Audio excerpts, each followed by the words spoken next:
Chadema na Watanzania tunataka serikali ya mpito isiyoongozwa na Samia Suluhu Hassan itakaowekwa chini ya usimamizi wa taasisi huru za kimataifa.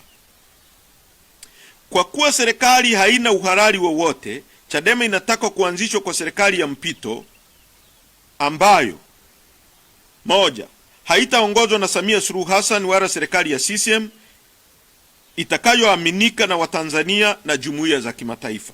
Mbili, itasimamiwa na mashirika ya kimataifa yenye kuaminika na yenye uwezo kama vile Umoja wa Mataifa, AU na SADC.